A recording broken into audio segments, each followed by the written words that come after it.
Estamos con el senador José Carlos Maía.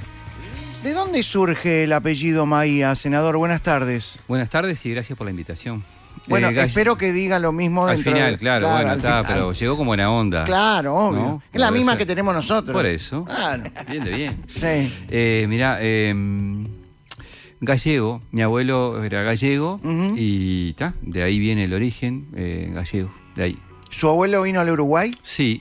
¿En qué época? Bueno, por los años 30, un poquito sobre los 30, evidentemente corrido por la crisis del 29 y demás. Sí. Como muchos, estaba entre Buenos Aires y Montevideo y cayó de este lado. Y se afincó acá, trabajó como enólogo, porque yo encontré el otro día que era experto en vinificación, así se llamaba, carnecito que tenía. ¿Su abuelo? Sí, Florentino Maía, abuelo Tino para mí. Lo conocí muy poquitito, porque se murió cuando yo era muy niño, y de ahí viene, es un apellido que yo cuando lo tengo que aclarar, siempre le digo, es María, pero en vez de una R, una H. Una H. Y ya está. Así es, Maía. Exacto. Cuando se tira presidente, ¿qué pasa? ya tenemos el jingle. Bueno, sí. O a intendente. También. Así es, Maía. O si no te tiran Esa de Milton Nascimento. Maía. Pero pará, y después cuando a los camarógrafos Sí. les digo un pasito para adelante, Maía. Claro. Por el foco, ¿no? ¿Viste? Y un pasito para atrás. Exacto. Bueno, bienvenido, senador. Bueno, gracias. ¿Y tuvo la oportunidad de hablar con su abuelo sobre la historia de vida? Muy poquito, porque yo era muy, muy niño. Mi madre me contaba que yo como que caminaba al lado de él y él era un tipo, con la mentalidad de quienes construyeron esa época. Sí. Les dedicaba a las actividades de agro y demás. Era medio petizón, más bajo que yo. Y nada, en la casa, en Las Piedras donde vivo, tenía una quinta. Entonces este tipo, digamos, producía y demás. Básicamente yo tengo recuerdos muy lejanos de él, porque te repito, murió cuando yo era muy niño. Pero tengo referencia a través de mi padre y eso, ¿no? Además de senador, es profesor de historia. Sí, sí. Siempre me gustó la historia. Si le gustó la historia, cuénteme cuántos años tiene Montevideo. Está pícaro, ¿eh? Es un proceso fundacional. Entonces. No me invente. No lo invento, es así. Pero yo le pregunto. Y yo le contesto. ¿En qué año se descubrió América? Bueno, 1492. Ahí sí hay una fecha. ¿En qué año nació Artigas? Qué pícaro, 1764. qué ¿En qué año nació usted? En el 1966. Yo en 1968. ¿En qué año se fundó Montevideo? Y yo le repito, es un proceso fundacional que va entre el 24 y el 30. No me invente. No lo invento. Sí. Le voy a decir una cita bibliográfica. A ver. Crónica General del Uruguay. Dentro de es una colección muy buena, clásica, de una historia bastante liberal en sí mismo. Es muy descriptivo lo que hace. Yo lo estuve repasando a partir de la polémica esa. Y habla de un proceso fundacional entre el 24 y el 30. Ajá. Esas, digamos, obviamente puede haber lecturas distintas. De hecho, la Intendencia tomó una y pronto. La que más le convenía para... Sí, yo seguramente sí. Sí. Pero si usted tuviera que decir un año... Es que lo que pasa es que yo me acuerdo que tuve recontra debates de eso. Entonces todos hablaban de proceso fundacional de verdad. Entonces es así. Yo entiendo que fue una opción que seguramente políticamente le servía, pero tiene un sustento de interpretación histórica. Yo no me imagino en Estados Unidos cuando consultan ¿en qué año se fundó Washington? Es un proceso fundacional y no me imagino. Pero hay respuestas distintas, ¿no? Es distinto. Pero la verdad es una sola. Bueno, yo le doy la respuesta que pienso. ¿Qué quiere que le diga? Está bien, pero usted me dijo del 24 al 30. Sí. Elíjame un año. No, es un proceso fundacional. No está bien, tengo que a ver, tomar. mis padres se juntaron y después de 9 meses nací yo. Sí. Pero yo después de yo no estoy celebrando mi cumpleaños cuando mis padres hicieron el amor. Estoy celebrando mi cumpleaños cuando nací. Sí. ¿Cuándo nació Montevideo? Bueno, nació en un proceso fundacional entre 1724 y el 30. A ver, Entre ustedes, cuando se juntan entre ustedes, se cagan de risa de todos nosotros, ¿no? yo no me junto con nadie, ni no. no. No. Y es lo que verdaderamente Sí, pienso sí. de eso y es lo que he estudiado. ¿Los orientales fueron 33? Los orientales, para mí es un relato histórico eso. Más Como construido. profesor de historia le Sí, pregunto. a ver, hace muchos años que no hablo de esto, Pettinati. Por eso yo pero- trato de que hable cosas que nunca habla. No, está bueno eso. Sí. Pero es un proceso histórico del que dije recién. En este caso, yo creo que es una construcción histórica también. Pero el relato son 33 y pronto. Y está, ahí termina el relato. Como profesor de historia, ¿le gustaría que la bandera de los 33 esté en algún museo? Bueno, sería lo mejor, ¿no? ¿A quién se la pedimos? Bueno, es difícil decirlo hoy, ¿no? Porque esa tuvo un robo y por lo que yo he reconstruido a lo largo del tiempo, hubo un robo del robo, pero no lo sé. Esa es la verdad. Lo que sí sabe es que nació en el 66 Sí. y creció en dictadura. Sí. ¿Cómo sufrió, si es que sufrió, esos años oscuros en nuestro país? Bueno, a ver, los viví más que sufrirlos. Esa es en términos personales es la Claro. pregunta, ¿verdad?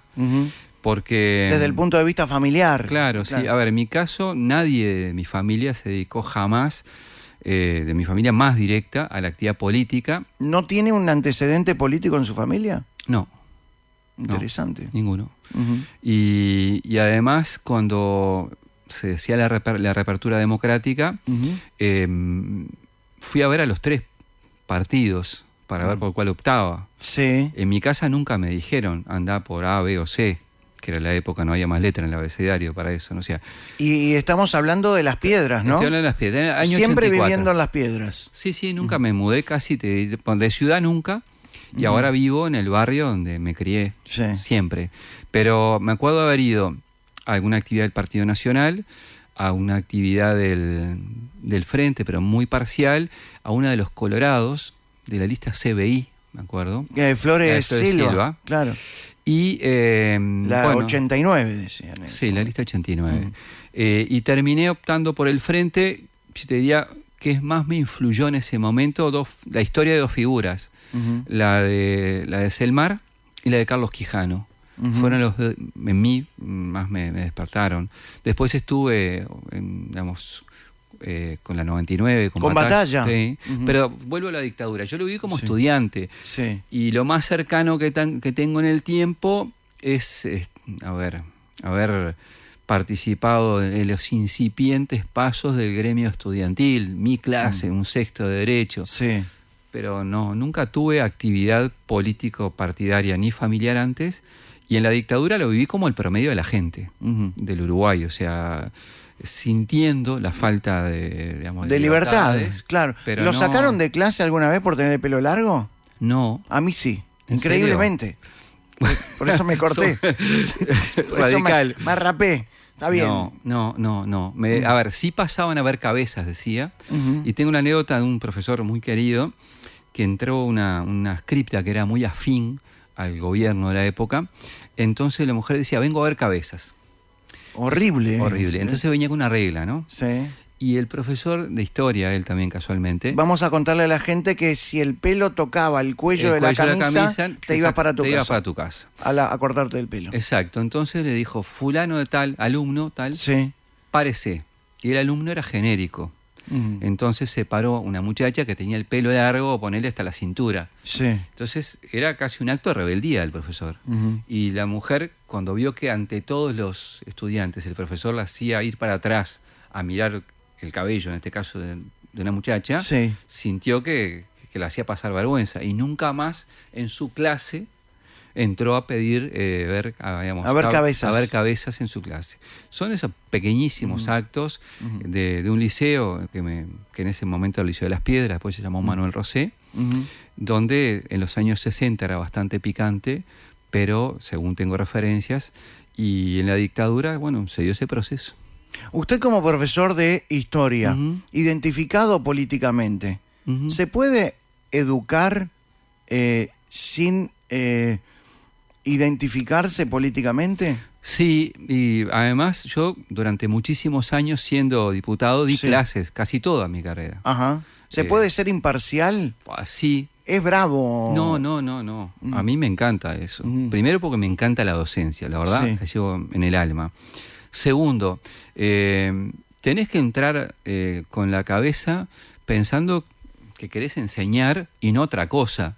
A ver. Enseñar a pensar, sobre todo. Sí, y además a tener, una mirada amplia, plural de las cosas. Te doy un ejemplo que seguramente puede llegar a estar en la charla.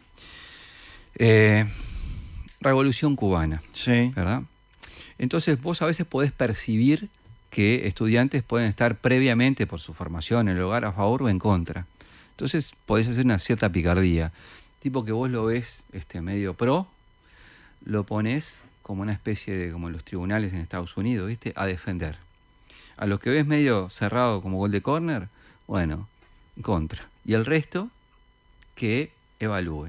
Entonces, tú ves las presentaciones de las personas, eso es un ejercicio, Sí, claro. defendiendo posiciones. Y a la larga, lo importante es que saque conclusiones con cabeza propia. Entonces, yo cuando entraba en todos estos años, el primer día decía, soy fulano de tal, Sí. ustedes después seguramente cuando miren un noticiero, o su familia, usted, yo soy legislador, y pronto, el promedio no tenía ni idea, porque no tenía vínculo con la política, y después el comentario era, lo vi en la tele, profe, y chau. Y era así. Entonces, yo creo que primero se ha actuado a buena fe, y lo segundo es, no sé, para mí es tan maravilloso enseñar que no me imagino siéntelo claro, haciendo proselitismo hacia nada. O sea, me parece horrible.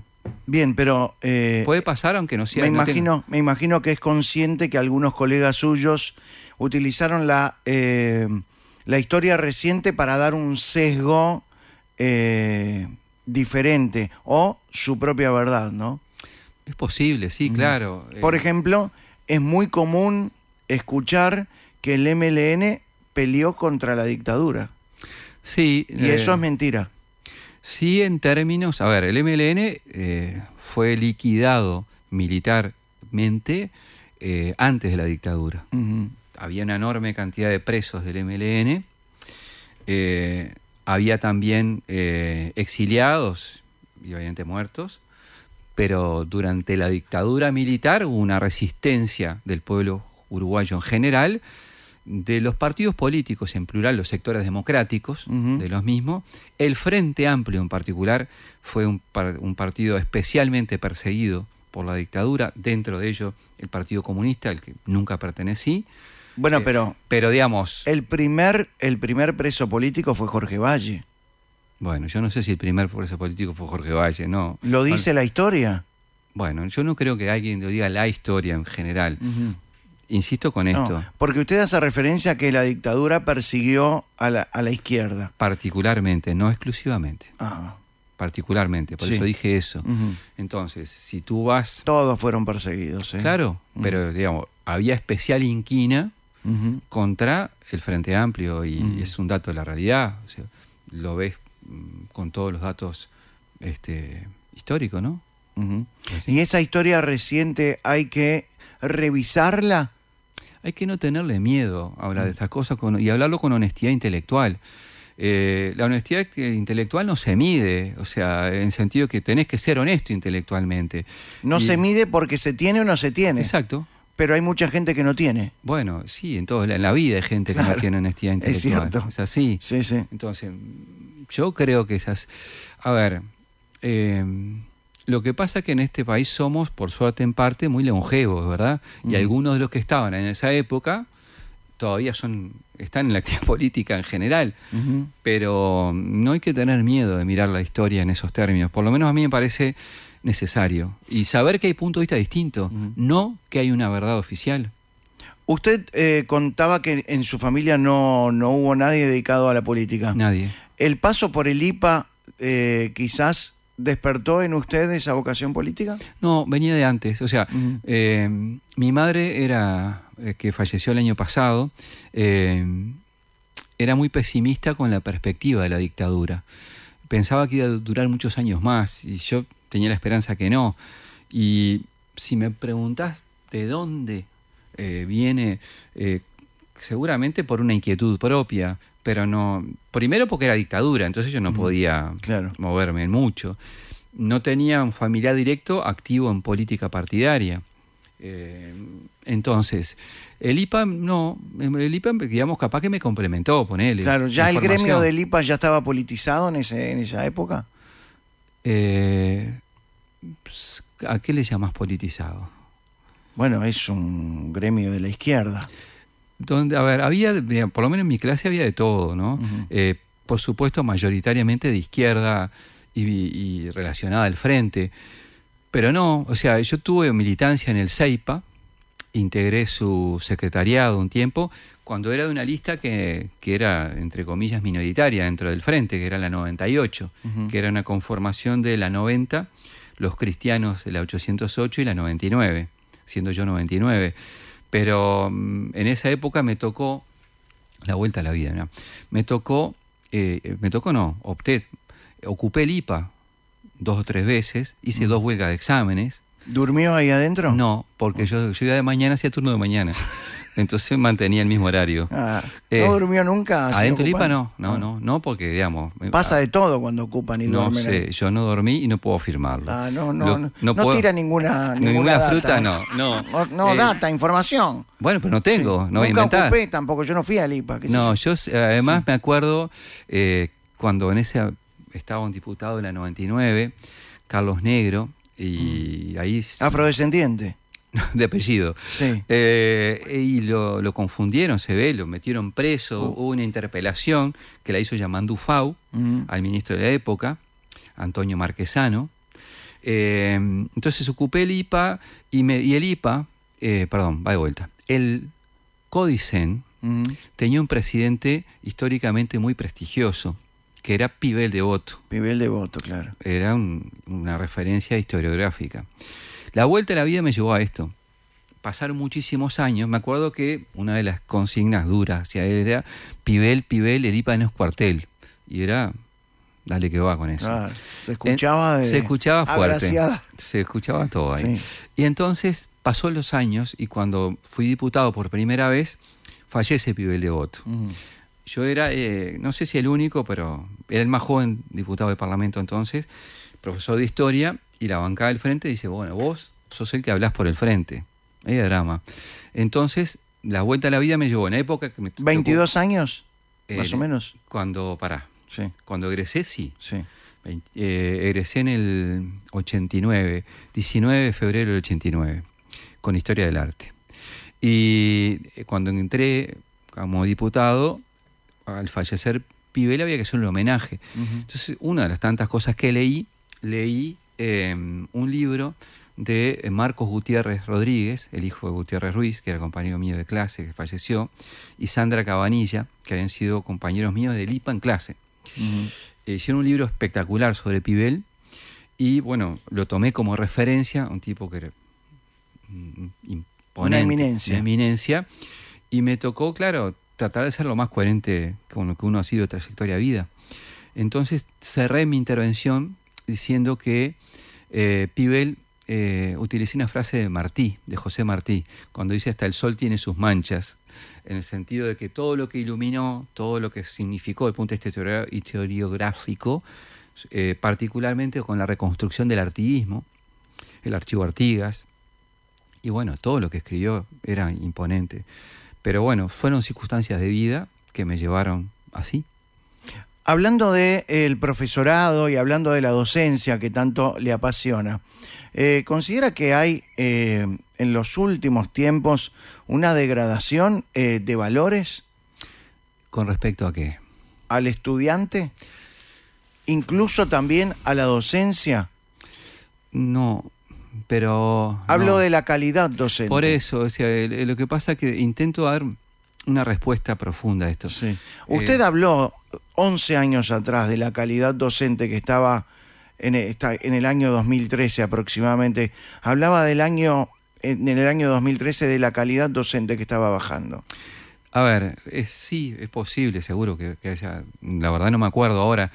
Pero, a ver, quiero contextualizar algunas cosas, porque a veces cuando hablamos de educación, hablamos un poco en términos futbolísticos corriendo la pelota atrás. Ujú.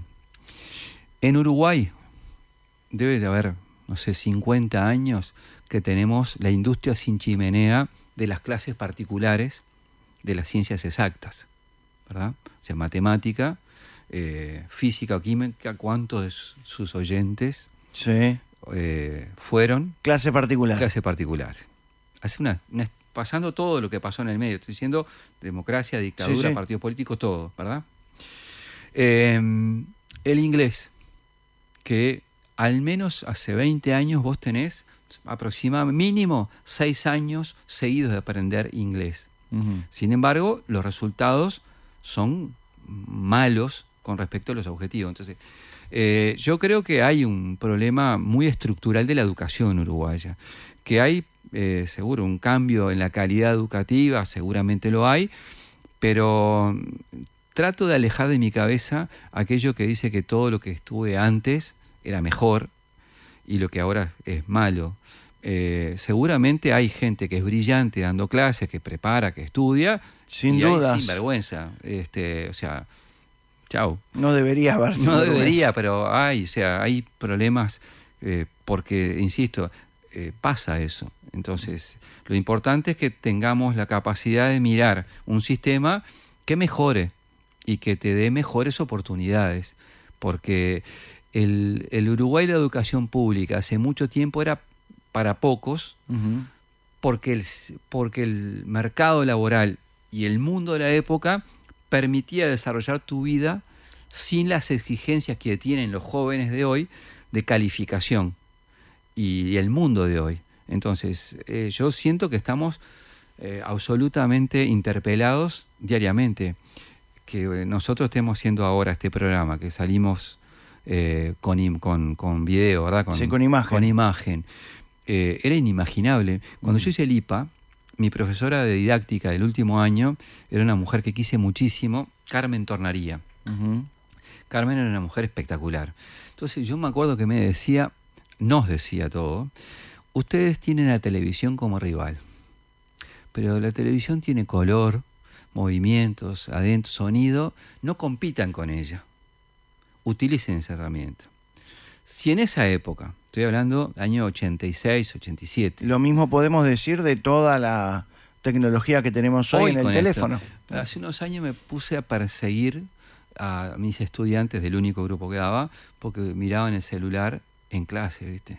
Ujú. Y tal, el fastidio que te da que estás hablando y el tipo... Sí, mirando el teléfono. En determinado momento dije, no, voy a ayudar. Entonces le dije, busquen, voy a tirar un pique.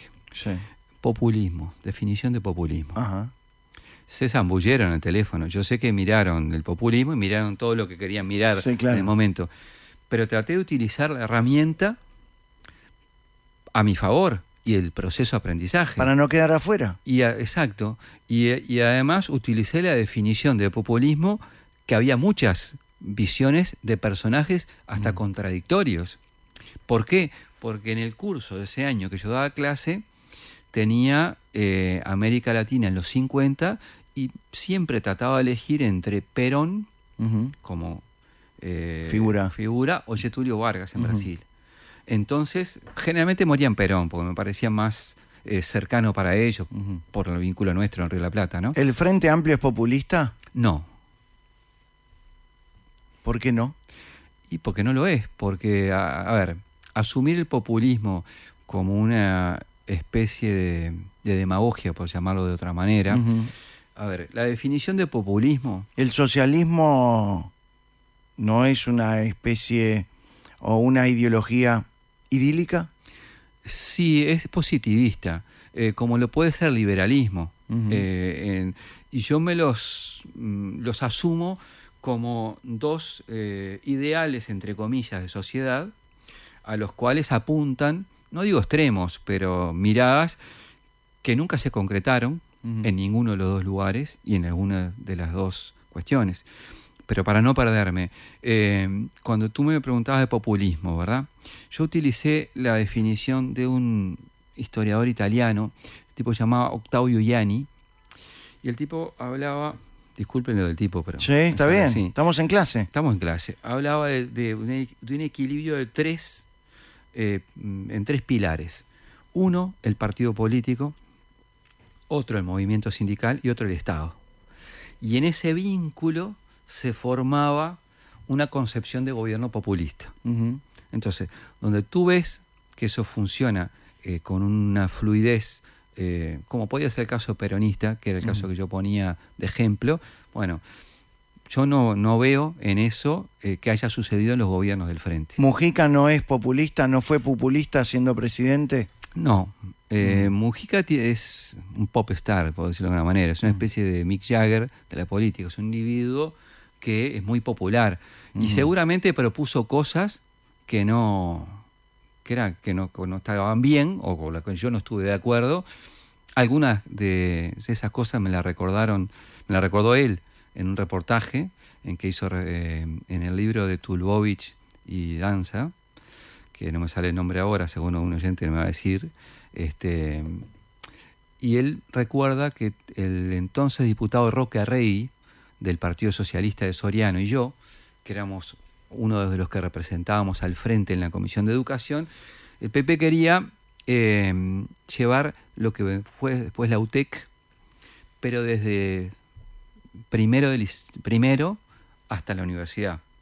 Y con Roque le dijimos que no, que era, digamos, que por un lado estaba la educación media y otra la tecnológica superior. Bueno, se enojó mucho en su momento, en una reunión que tuvimos en Casa de Gobierno, y bueno, yo eso no estaba de acuerdo y no salió, y eso no estuvimos de acuerdo y salió distinto, salió la UTEC, que dio mucho trabajo, pero hoy es un ejemplo, ¿no? Volvamos a la génesis de su amor por la política. Sí. ¿Qué le sedujo de Seregni?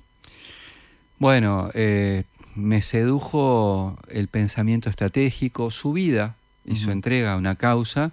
Yo tuve algunos diálogos con el general, no demasiados. Le dice el general. Sí, no sé, sí, el general. Y no le digo siempre, me salió ahora. Sí, sí. En Costa Azul. Y claro, porque yo quiero contextualizar otra cosa más. Sí. Cuando yo salí diputado por primera vez, no tenía la más mínima expectativa de salir diputado, ¿va? Era, como fui siempre, militante de izquierda, del Frente, y estaba en otras actividades privadas, Sí, de trabajo y de docencia, y terminé siendo electo diputado, y me enteré mucho después de la elección, porque la elección fue noviembre del 94, y yo me entero que salí diputado en enero del 95. ¿Tá? ¿Nadie le avisó? No, que no me podían avisar porque salí con los últimos votos habido y por haber, eso, ¿viste? El tercer De escrutinio. rebote. El tercer escrutinio. Sí. ¿Tá? Y me acuerdo que Danilo me llamó. Astori. Sí, Danilo Astori me llamó, me dijo, mirá, saliste diputado, felicitaciones. Por Asamblea Uruguay. Por Asamblea Uruguay. Y yo me dedicaba a vender vino. Como actividad privada, ¿no? Sí. Entonces, claro, tenía que explicarle a los clientes, primero, que yo había sido candidato. Sí. Usted mantenía en secreto esa parte. No mezclaba, como claro, no mezcla. porque nunca, como no. No, el vino no hay que mezclarlo. No, bueno, No yo se no, mezcla. pero Sí. pero vendía vino en la Costa de Oro y en Las Piedras, pero sobre todo en la Costa de Oro. Y entonces, cuando me enteré que salí, 21 de enero, durante una semana, 10 días, a una persona que iba a quedar en mi lugar, lo fui presentando con los clientes, mis clientes sorprendidos y contentos, porque bueno, se me había dado esa circunstancia, ponerle que me llevó hasta fin de enero, y a los 14 días tenía la primera sesión. Entonces, en esas circunstancias, tenía que recibir consejos y opiniones. Claro. Y bueno, en ese Es increíble la política, porque cuando uno se presenta a trabajar, le hacen un psicométrico, piden recomendaciones, lo evalúan desde el punto de vista personal, desde el punto de vista profesional. Y la política es conseguir un trabajo, sin hablar despectivamente. No, pero no es conseguir un trabajo. Es un trabajo. Pero, bueno, seguí, pero te interrumpí, dale. Claro, pero es... No, pues seguí la línea de no tenés razonamiento. no tenés que dar ninguna prueba para... Y no. Porque en realidad uno elige en Uruguay partidos Sí. y dentro de los partidos están las listas y en las listas salen legisladores. Ujú. Entonces, esa es la única condición. Sí, claro. Después, ¿se renueva o no? ¿No habría que rever eso? No, no necesariamente. O sea, nunca me lo planteé. Lo tendrían que rever los partidos, ¿no? Claro. Quizás para los precandidatos o los candidatos habría que hacerles un psicométrico. Bueno, puede ser, nunca lo pensé, te digo la verdad. Pero Bueno, se lleva varios claro, pendientes. no, claro, me llevo. Sí. Pero ya digo, entonces en ese contexto. Pero entonces estábamos hablando de Seregni. Por eso, entonces en ese contexto, el general me llamó, me dijo, vení a conversar, fui a Costa Azul, estuve con él, con Lili. Y nada, obviamente son recuerdos muy personales. Pero ¿Usted cree que Seregni estaría orgulloso del Frente Amplio de hoy, donde domina el Partido Comunista y el MPP? bueno, lo que pasa que hay una afirmación que yo no comparto, que domine el Partido Comunista y el MPP.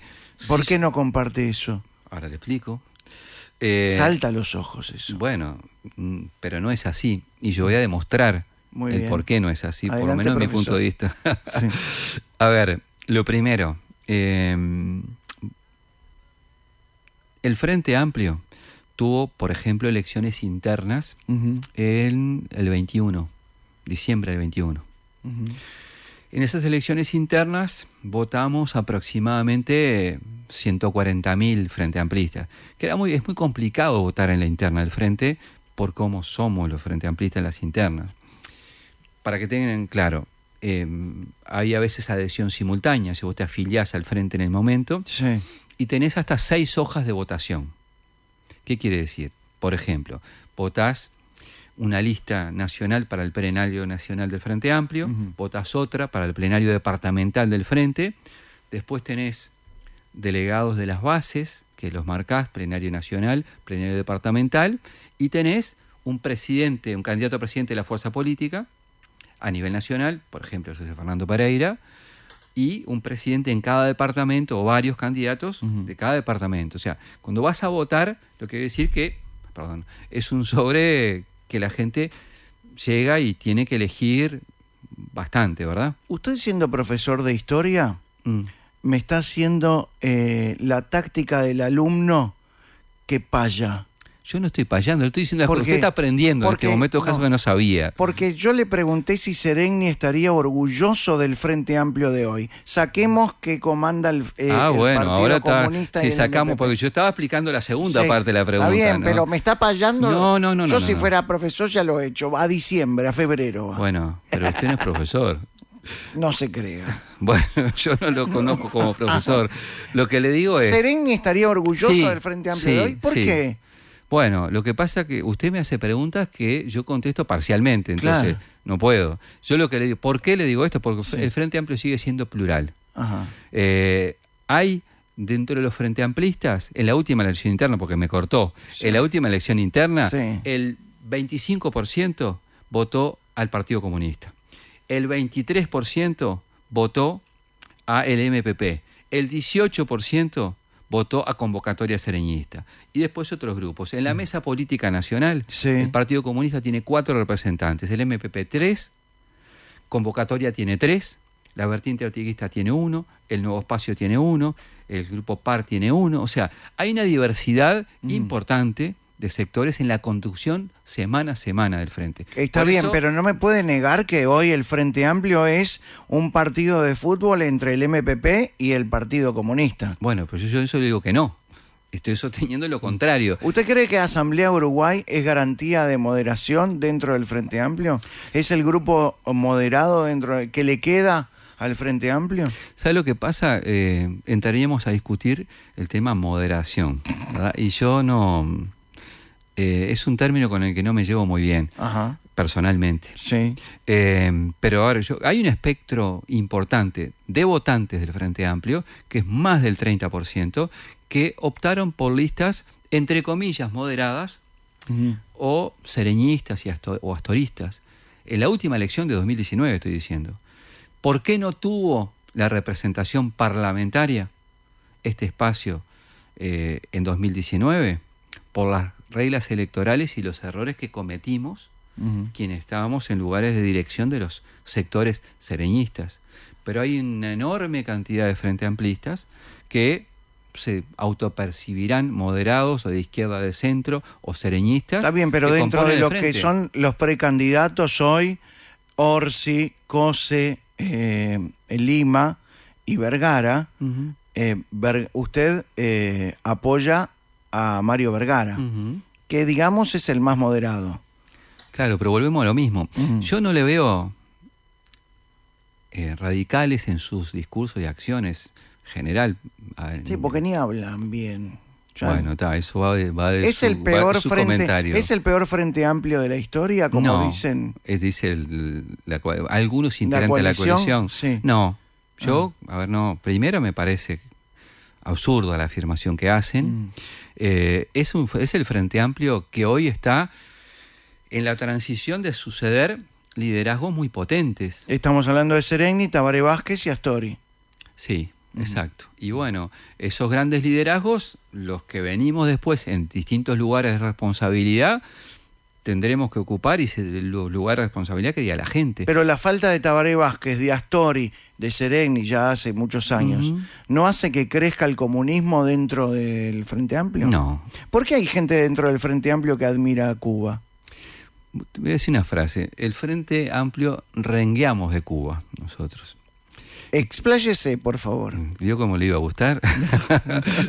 Claro, a ver, la historia de la Revolución Cubana tiene mucho que ver con la historia del Frente también, previo al Frente Amplio y durante el Frente. Entonces, seguramente con el Frente Amplio con respecto a Cuba, por cómo fue su evolución, por cómo fue el liderazgo de Fidel históricamente, cómo ha sido hasta hoy el relacionamiento de Estados Unidos hacia Cuba y hacia la Revolución Cubana, el Frente Amplio, pongamos que ha sido condescendiente con algunas acciones que pasan respecto a derechos humanos, libertades y demás en Cuba. Y yo lo asumo eso como parte de una mirada histórica nuestra.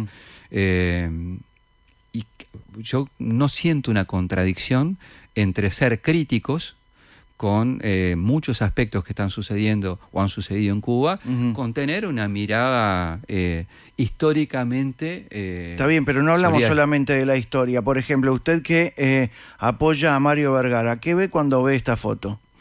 Veo a Mario Vergara con el presidente de Cuba. Contentos los dos por la foto. ¿Qué ve? Qué bien, la imagen, ¿qué más quiere que vea? ¿Qué siente?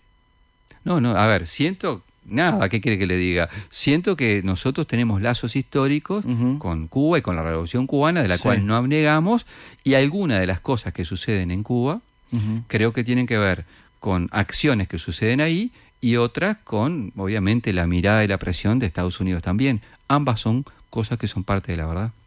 La Asamblea Uruguay nació en 1994. Sí. Sí. Y usted formó parte del proceso fundacional. Bueno, ya que estamos en la parte del proceso fundacional, sí. Qué bien. ¿Vio? Pero dije 1994, ya, tomá. Bueno, pero ya está, comió de su propia medida. Pero dije 1994 primero, ¡pum! Tomá, anda a sacarla del ángulo. Empezó con proceso fundacional. Yo no dije nada, lo dijo usted. Sí. Entonces, yo entré un poco después. No el 19 de mayo de 1994. El documento fundacional hablaba de unos problemas internos dentro del Frente Amplio que... Era la discusión de la época. Sí, claro. Sí. Que había que renovar el Frente Amplio. Sí. ¿Esos problemas internos siguen estando y además se han exacerbado? Son distintos problemas internos a los que teníamos hace 30 años. ¿Cuál es el mayor problema interno que tiene el Frente Amplio hoy? ¿Quiere ir a la pausa? Como quiera. ¿Tenemos pausa? No. No. Ah, no, porque me puse a pensar en términos de cuál es el mayor problema interno. Bueno, yo no veo hoy un mayor problema interno. Yo creo que lo que nos desafía siempre es la capacidad de renovación, que hoy puede ser en otras cosas distintas que hace 30 años o más atrás. Yo recuerdo que el desafío mayor nuestro de Asamblea Uruguay, la consigna era renovar el Frente en unidad. ¿Por qué? Porque como me tocó a mí personalmente participar siendo muy joven de ese proceso, hacia el año 89, cuando se da en el mundo la caída del muro de Berlín, el comienzo de la caída del socialismo real y demás, en Uruguay se separan la 99, de lo cual yo era parte, siendo muy joven, y el PDC. El Partido Demócrata Cristiano. Exacto, Partido Demócrata Cristiano, que forman entonces el Nuevo Espacio. Yo me quedé en el Juan frente. Jung estaba ahí.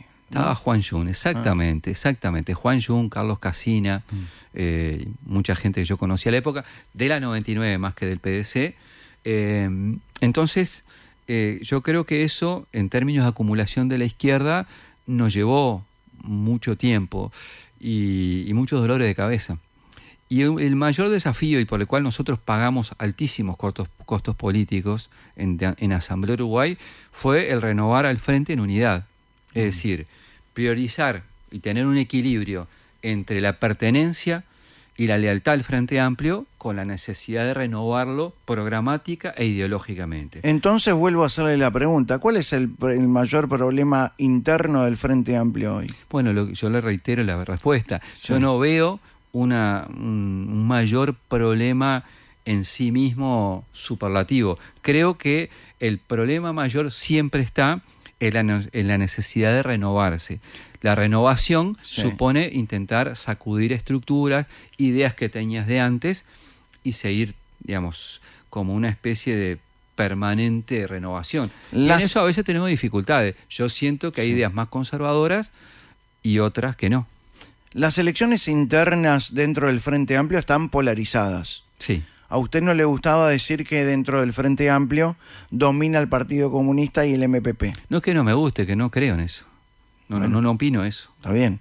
Y yo se lo pregunto y usted me lo responde. Pero reconoce que están polarizadas entre Orsi los candidatos, sí, claro. y Carolina Sí, Cose. sí. ¿Usted se imagina una fórmula con los dos candidatos? Sí. Me imagino que si todo va como está hoy, termina en esa fórmula. Sí, no me imagino nada distinto. ¿Usted se imagina que Carolina Cose aceptaría la vicepresidencia? Sí. Sí, me parece que cuando vos optás por ir a disputar ser candidato o candidata por el Frente Amplio, tenés que renunciar. Tenés que aceptar ser parte de la fórmula. Tenés que renunciar primero, porque Orsi renunció. Sí. Carolina Cose se tomó licencia. Bueno, es una ¿No opción, debería haber renunciado? Es una opción que tomó ella. Yo no me gusta ponerme en los zapatos del otro que hubiese hecho yo. Me parece que Orsi actuó más a lo que yo entiendo debería haber sido. Y esa es mi respuesta. ¿Por qué el precandidato Mario Vergara, que usted apoya, hoy tiene poco respaldo? Bueno, por la polarización, por eso. Y eso opera, y es una de las cosas que vos analizás y evaluás. Eso pasa, ¿no? Es así. ¿Y le cuesta a Asamblea Uruguay mantener ese respaldo? ¿Le cuesta a usted como senador, José Carlos Maía, mantener ese respaldo cuando el precandidato no tiene tanto respaldo dentro del frente? A ver, obviamente vos lo evaluás eso siempre. Lo que pasa es que en política vos tenés que mirar muchas cosas, ¿verdad? Y desde ese punto de vista, nosotros creemos que la candidatura de Mario ha aportado al Frente Amplio desde, digamos, contenidos, de propuestas y demás. Y en ese sentido, nosotros, por ejemplo, en Asamblea Uruguay tomamos opciones. Sabemos que hay algunas departamentales o algunas compañeras y compañeros que nos han planteado a nosotros, mirá, yo sigo siendo Asamblea Uruguay, voy a votar convocatoria, pero quiero elegir entre Carolina y Yamandú. Eso nos ha pasado. Y de ahí tenías opciones. Vos decís, ibas bajando la línea, como en otra época, mirá, si tú no optás por nuestra candidatura oficial, estás afuera, o tenías una flexibilidad táctica, que fue lo que utilizamos.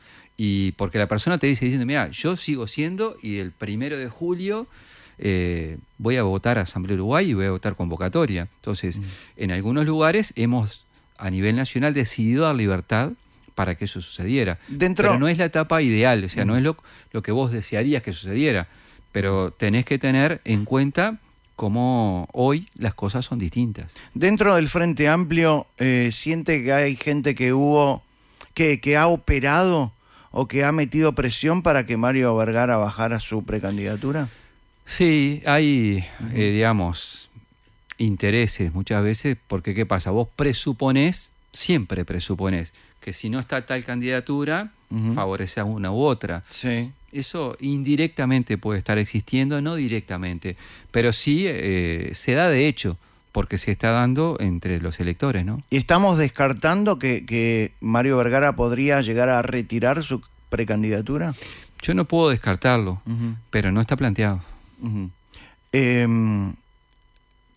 Di Candia y Sí, Álvaro Candia. García le han quitado el apoyo desde el punto de vista personal y también los grupos, ¿no?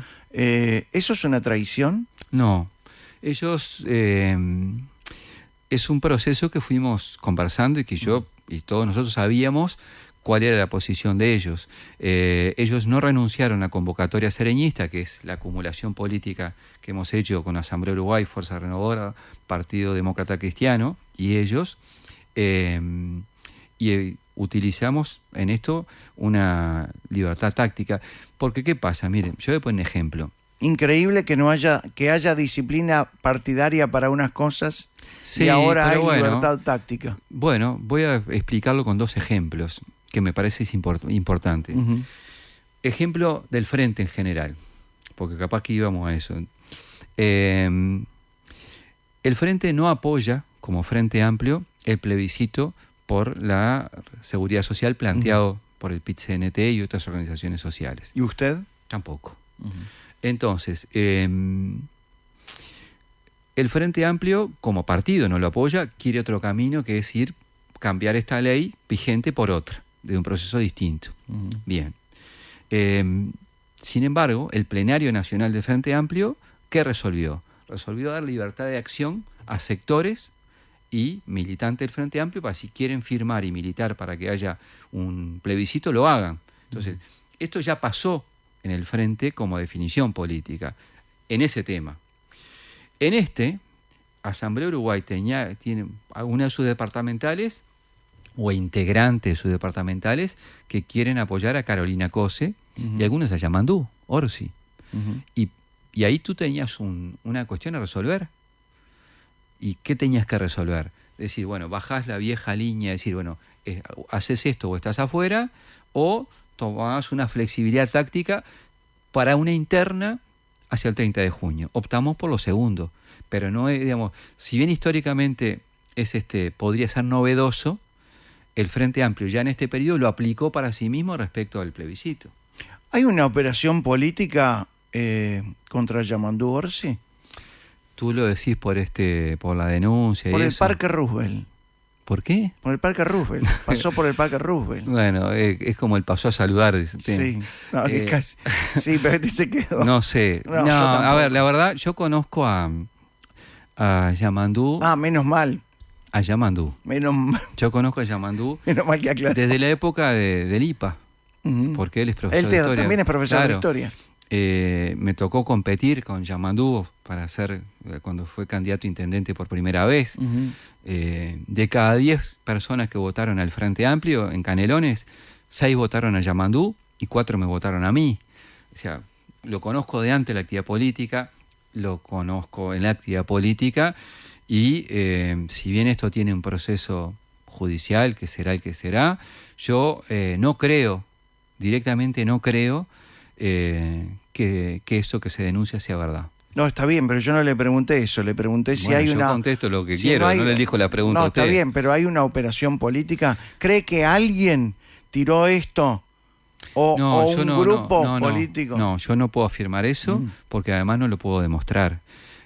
O por lo menos no tengo Bueno, pero- la convicción para decir eso. Olfato político tiene desde hace años. Tengo, sí. He sobrevivido a algunas cuantas. Pero realmente, primero me parece un episodio muy triste en sí mismo, Sí, la sí. verdad, muy triste.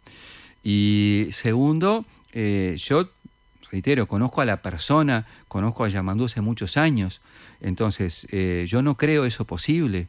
y si mañana se da todo este proceso judicial, será por ese lado. Pero si hoy yo tengo que jugar una opinión, la juego. No tengo ninguna responsabilidad institucional como para no hacerlo. Por lo tanto, le digo lo que pienso de esto. ¿Qué es eso? Desde el punto de vista del hecho en sí. Claro, sí. Del hecho en sí. Es decir, realmente me resultó muy inconsistente. Pero no me quedó claro. ¿Qué es lo que no quedó claro? Porque me importa ser muy claro en esto. Si usted cree que hay una operación política. Yo le dije que no. Le digo que no. Porque primero, no tengo convicción que eso suceda y no tengo conocimiento que eso suceda. Entonces, a ver, yo sé que hay algunos colegas míos que a veces tiran cualquier cosa. Cualquier cosa. ¿Quiere dar un ejemplo? No. He tratado a lo largo de mi vida de no hacer eso. Podré equivocarme en muchas cosas. Podré ser, tener más o menos votos, pero he tenido una conducta política en mi vida. Y siento que tengo una responsabilidad del lugar en que estoy. Porque a la larga, la mejor bajada de línea, como dices a veces en las internas partidarias, es que tú, desde el lugar que estás, no digo que des ejemplo de nada en específico, pero que des un mensaje que tenga responsabilidad.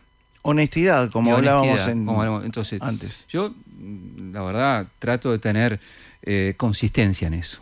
Y por eso esos episodios me resultan muy tristes y bueno, ojalá después esto se vaya despejando, como estoy seguro va a suceder. Pero me da mucha tristeza que pasen estas cosas en los términos que está planteado. Totalmente de acuerdo. Nos vamos a la pausa. Está el senador José Carlos Maía en Malos Pensamientos. Acuérdese. A ver. Maía, Maía. Bueno. Así es, Maía. Yo lo anoto. Es una campaña espectacular. Yo lo anoto, Es una campaña espectacular. Así es, Maía. ¿Pagaremos derechos de autor? Sí, claro. Está, perfecto. Claro, ¿cómo no? Corresponde. Siempre. ¿No? Siempre, ¿verdad? No. Lo defendí siempre. El eso. derecho de autor es el salario del creador. Del creador. ¿No Claro. sabe? Bueno, ese es otro ejemplo que tuve de importantes cruces internos. Tocó el timbre del recreo. ¿De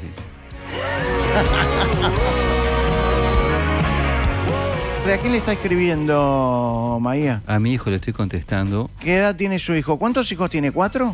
Tengo 3 Sí. y mi compañera 1. Sí. Los tuyos, los míos, los nuestros. Sí. Eugenia, Felipe y Victoria, que odia que le diga Victoria. ¿Por qué? Y porque no le gusta el nombre. ¿Pero qué edad tiene Victoria? 19. Ajá. Toti, le decimos. Ujú. Y Santiago, el de mi compañera. Me estaba mandando un mensajecito y yo le estaba contestando. ¿Estará escuchando? Seguro. Estaba prendido ahí. Sí. ¿Sí? ¿Vive con su pareja y con los 4 no, chicos? es así, mira. Vivo con mi pareja, con Patricia, que me casé con Patricia. ¿Ah, sí? ¿Recién se acuerda? Lo que fue hace 2 meses, no fue tan cosa. ¿Se casó hace 2 meses? En diciembre. Felicitaciones. Gracias. ¿Cómo se conocieron? ¿A través de la política? No ¿No? tiene nada que ver con la política ella, ni de cerca. Es más, cuando habla conmigo me dice ustedes. O sea, Opa, ustedes. ya entendí el mensaje. ¿Está? ¿No lo vota? No. ¿Su señora no lo No, vota? me vota, sí. No, a no, ver, no, no, entra al no, cuarto no. secreto y me dijo que me votaba. Ah, eso ¿Está? es otra cosa. Esa es otra cosa. Bueno, está, nadie sabe. Sí, claro. ¿Sabes cuántos votos tengo yo? ¿Cuánto? 1, el mío. Claro. Todos los días trato de convencer, cuando hago actividad política, a mucha gente.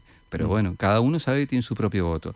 Pero bueno, no, te decía, Eugenia, Felipe, Santiago, mi compañera, y Toti. Nosotros ahora vivimos con los dos, con la chica, con una amiga de la chica que vive ahí también, que se llama Celeste.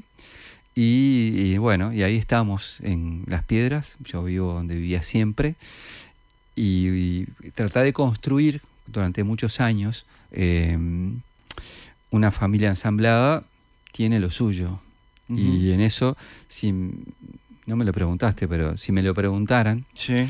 es uno de los mayores orgullos, ¿no? El conformar una familia. Y después de casi 20 años de estar juntos, o de 20 años, decidimos casarnos casaron. en diciembre pasado, y los testigos eran los 4 Los chicos. Sí. Estamos con el senador José Carlos Maía, que además de ser senador del Frente Amplio es profesor de historia. Sí. Y quiero que me cuente qué significó para usted Danilo Astori en su vida. Bueno, obviamente es muchísimo. Un referente, un privilegio militar con Danilo, y además estar en la dirección de Asamblea Uruguay durante muchísimos años, de quien aprender, una de las principales figuras políticas del Uruguay del final del siglo XX y comienzo del siglo XXI.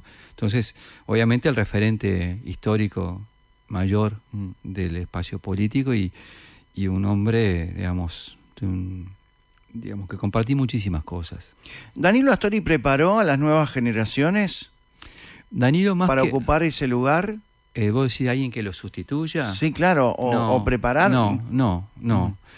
Danilo siempre tuvo una visión muy estratégica del país, privilegió siempre los intereses del país y del frente antes que los propios o los sectoriales, y todos los que militamos junto a él nos fuimos formando en esa concepción. Entonces, pero él no preparó a una nueva generación de Asamblea Uruguay, digamos. No en específico, o sea, vos te ibas formando y vas aprendiendo, o no, pero yo jamás me planteé que hubiese un sustituto de Danilo. No hay. Hoy, no en el hay. Frente Amplio No hay. No hay un sustituto ni de Sereni, ni de Tabaré Vázquez, ni de Danilo Astori. Ni de Mujica, porque son, digamos, se rompen el molde con ellos. O sea, y además está mal pretender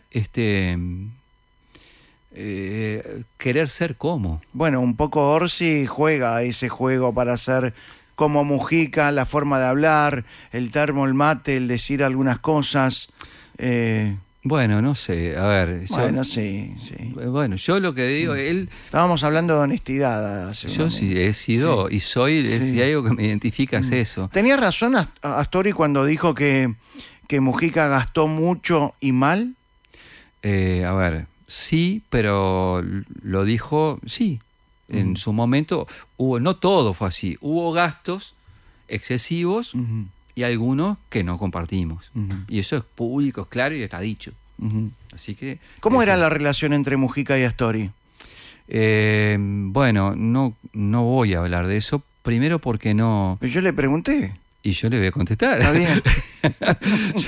No elegí ninguna de sus preguntas. Está bien, ni está usted bien. la respuesta. Está bien. Entonces, lo que le digo es, fue una relación de dos personas, en mi opinión, de mucho carácter y personalidades muy fuertes y muy distintas. Muy distintas.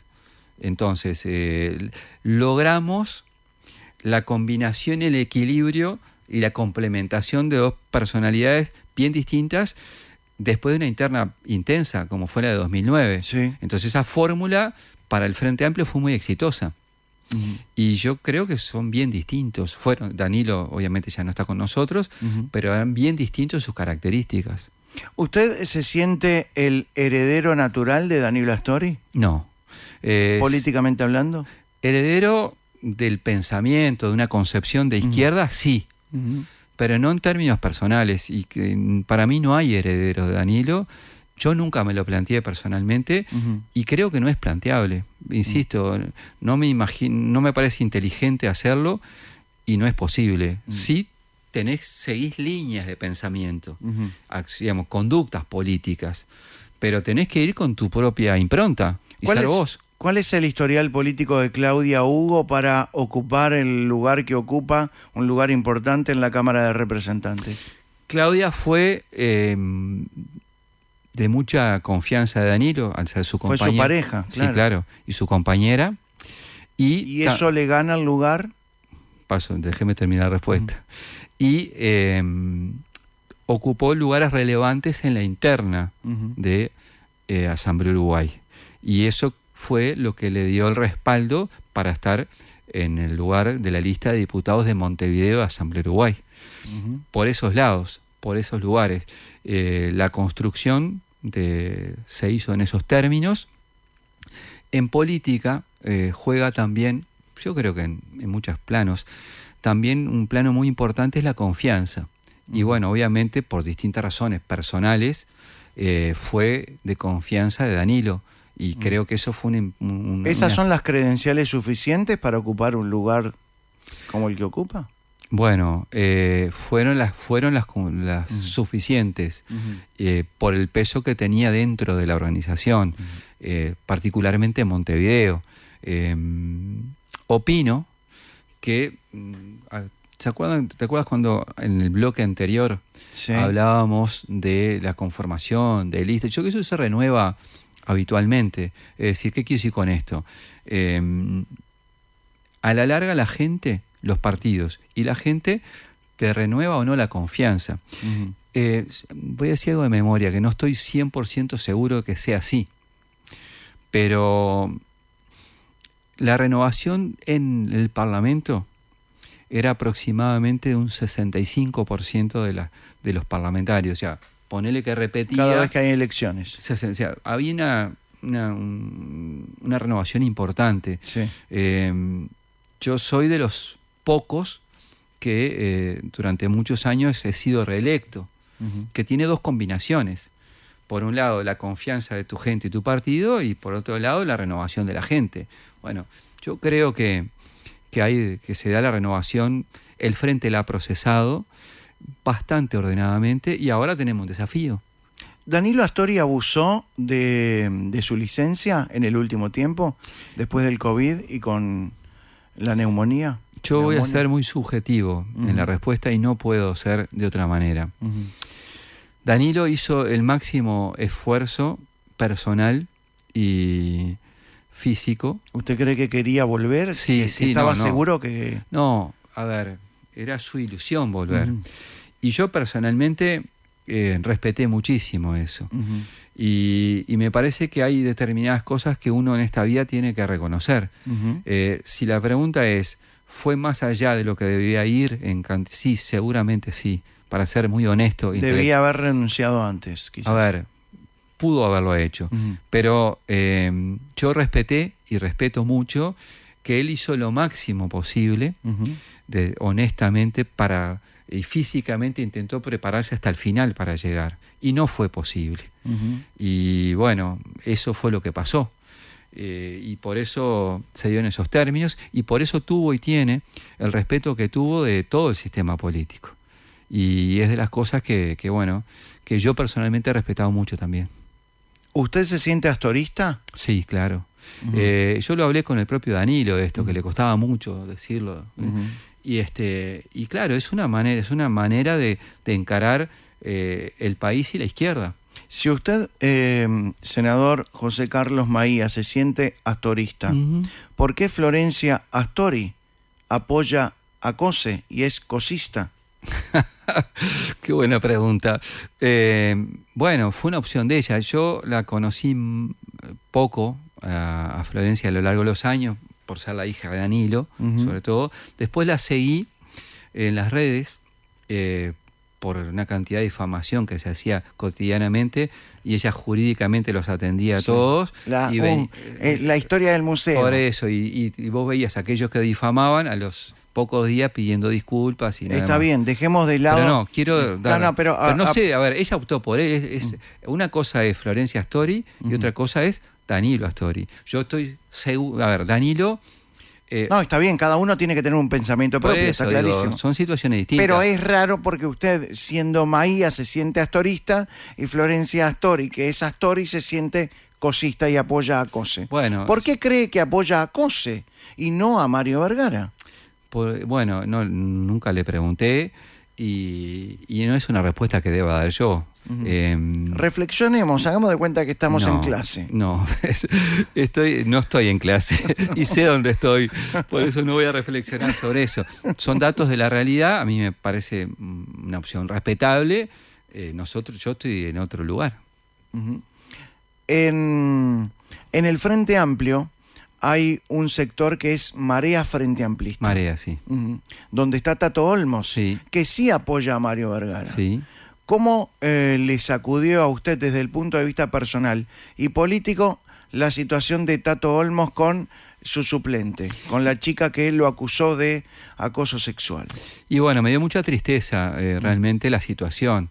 Ahí hay dos procesos.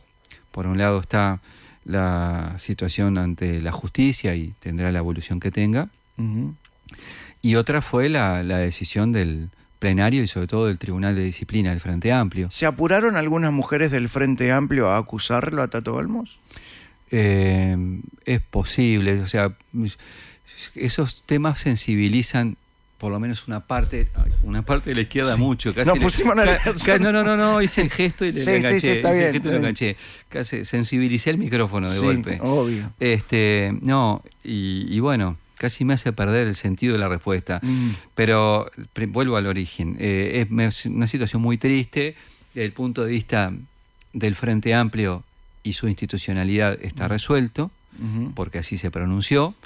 Y bueno, ojalá para adelante podamos reconstruir desde el punto de vista del trabajo político y demás, pero fue una situación que fue un impacto duro. Incómoda para todos, no solamente dentro del Frente Amplio, sino para los colegas dentro del Parlamento. Bueno, Tato Olmos regresó al Parlamento ayer o anteayer. ayer o antes de ayer, hoy Sí. es jueves, el martes. ¿Cómo se saludaba usted con Tato Olmos? ¿Con un abrazo, un beso? Sí, con un abrazo, un beso. Pero ¿Y esta vez? No lo vi. No lo vio. No lo vi, o sea, no lo vi porque no estoy eludiendo la respuesta por la No, duda, no. pero no lo vi, literalmente. Y no sé si la crónica, en este caso, por lo menos que la que yo recuerdo, que es la del diario El País, que dice más o menos, entre comillas, la incomodidad. Que hubo mucha frialdad Por e eso, incomodidad. yo no sé si sucedió eso o no. No estoy eludiendo la no. respuesta. La supongo. Yo no Vamos lo- a creer en el periodismo. Yo no, es como que te Vamos diga, a creer en el periodismo. Cuando habla bien y cuando habla mal, o cuando habla cosas que no nos gusta. no, ¿por qué? ¿Y cómo por qué? Porque no sé. ¿Usted cree que hay periodistas que escriben artículos de acuerdo a determinados candidatos? No, pero no. Pero, a ver, yo cuando puedo comprobar la información y demás, yo leo todo, como todo. Sí. Pero no significa que crea o deje de creer. Busco las distintas fuentes y compongo mi opinión después. Ujú. O sea, valoro la pluralidad de medios que hay en el Uruguay. Más o menos nos conocemos todos acá y a veces podés reconstruir mentalmente cómo el artículo saca determinada información Sí. y de dónde presumís proviene la conformación de la línea del artículo. Ujú. Pero nada, eso pasa, no es ¿Usted algo- cree que hay periodistas que son funcionales y serviles a determinados precandidatos?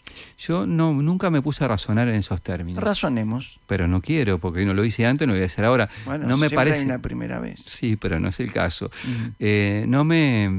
No me gusta razonar en esos términos. A ver, tengo casi 30 años de actividad parlamentaria, Ujú. salvo situaciones muy, muy excepcionales. He tenido un trato excelente con periodistas, con medios y demás. Esté de acuerdo o no con lo que dicen o lo que hacen. Y me parece que no está bueno ponerse a opinar en esos términos. Yo no lo he Recién hecho. hablaba o hacía referencia a filtraciones. Yo no, Sí, del periodismo, etcétera, etcétera. pero no utilicé esa palabra, ¿eh? Bueno, quizás yo escuché mal. No, te la presumiste. Entonces, se me ocurre A preguntarle, ver. ¿cómo cree que se filtran tanta información de fiscalía a determinados periodistas? No lo sé. Evidentemente los periodistas tienen su fuente. Me ha pasado, hace muy poquito me pasó, en una reunión que tuvimos en convocatoria, yo no llegué a informar a Asamblea Uruguay de la reunión que ya había salido en la mañana en determinado medio. Y cuando le fui a informar en el grupo de WhatsApp de la dirección, le dije, fíjense en este medio que salió la información, él más o menos lo que le iba a contar. Después lo comenté. Entonces, vos nunca sabés quién filtra. Está bien, pero ¿no le asombra la cantidad de filtraciones que hay en fiscalía? Hoy no, ni en fiscalía ni en ningún otro lugar.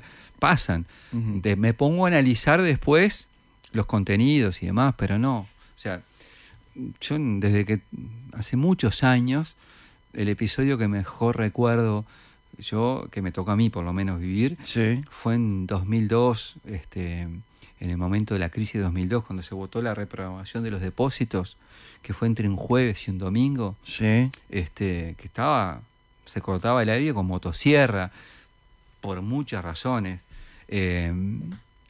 Estuve en una reunión del Frente posterior de evaluación con Tabaré, y yo hice una serie de comentarios que a Tabaré no le gustaron. Qué raro. Pero pasó. Entonces Tabaré, no sé, tipo Zeus, largó y se recontra calentó. Yo cuando me di cuenta... ¿Se calentaba? Sí, claro. Y cuando me di cuenta que pasó eso, dije, porque yo le dije lo que pensaba por mí, ante mí. Entonces, pongamos que la reunión era al mismo tiempo a la dirección de Asamblea Uruguay, que era a escasas cuadras. Entonces, me fui a la dirección de Asamblea Uruguay y le dije, miren, dije tal cosa, generó tal reacción de Tabaré, algo va a suceder con esto. Y te puedo asegurar que a las 3 horas, un periodista de un matutino sabía exactamente lo que yo había dicho y yo no había hablado. ¿Y quién habló? Bueno, no sé quién habló, pero sé que el periodista sabía lo que yo había dicho. Cuando un presidente se calienta es capaz de cualquier cosa. No, pero no, estoy seguro que no fue Tabaré, segurísimo. Pero eso pasó. Entonces, digamos, vos no tenés cómo, y menos hoy día, evitar filtraciones, situaciones. Tenés que convivir. Es un problema porque la pérdida de la privacidad para tomar algunas decisiones es muy delicada. Hábleme de Jorge Díaz, el ex fiscal de Corte. ¿Qué opinión tiene sobre Jorge Díaz y su trabajo en Fiscalía? Bueno, voy a poner un parangón. Qué linda palabra. ¿Cuánto hace que no la escuchaba? Parangón. A mí me hizo acordar el proceso de que él impulsó de reforma en la Fiscalía a Germán Rama. ¿Por qué? Pobre Germán Rama. No sé por qué pobre, pero bueno, porque impulsaron muy convencidos una serie de transformaciones. Germán Rama en educación, sí, claro, en Fiscalía Jorge Díaz, y obviamente eso genera un sacudimiento en esas estructuras. ¿Usted cree que es un operador político, Jorge Díaz? No. ¿No? No. ¿No? ¿No? ¿No? Ese es mi último no. ¿Le ve aspiraciones políticas dentro del Frente Amplio a Jorge Díaz? Hoy no. ¿Mañana? Pero no, mañana no sé. Pero ¿Ayer? Ayer tampoco. Pero en realidad no lo conozco tanto como para ir a fondo en eso. Lo conozco. ¿Cree que lo político infectó a la Fiscalía? No. Pero además me gustaría definir lo político. Una cosa es lo político y otra cosa es lo político partidario. ¿Tá? Entonces, a mí me preocupó mucho en estos tiempos los distintos grados de cuestionamiento de algunos actores políticos de la bancada oficialista y como tal, a la Fiscalía General y a decisiones y a algunos fiscales en particular. Yo no lo veo bueno, lo veo malo y lo veo con preocupación. Por ejemplo, cuando hubo una reunión de la bancada oficialista para, entre comillas, apurar y preocuparse por determinadas iniciativas que habían presentado en cuanto a denuncias, lo vi peligroso. No lo vi bien y realmente creo que desde mi lado lo que mejor podemos hacer es hacer el máximo esfuerzo para asegurar la independencia de criterio de la Fiscalía General. ¿Por qué no hubo un acuerdo para designar un nuevo fiscal de Corte? Porque, bueno, voy a hacer una respuesta muy de perogrullo, ¿no? No nos pusimos de acuerdo. Y en cuestiones tan importantes, la Constitución prevé mayorías especiales. Y las mayorías especiales son garantías para la ciudadanía porque requiere acuerdos de gobierno y oposición. No lo hemos logrado. ¿Le encuentra sentido a la precandidatura de Andrés Lima? ¿En qué términos? A ver. Es una pregunta. Bueno, a mí me gusta a veces preguntar de este lado también. Yo, en términos de de expresión, yo la respeto. Sí, claro, yo también, todos respetan. Bueno, y hasta ahí llega la respuesta mía. Es eso. ¿Usted cree que el Frente Amplio puede ganar en primera vuelta? La presidencia no lo veo como un escenario posible. ¿Usted cree que el Frente Amplio puede llegar a ganar?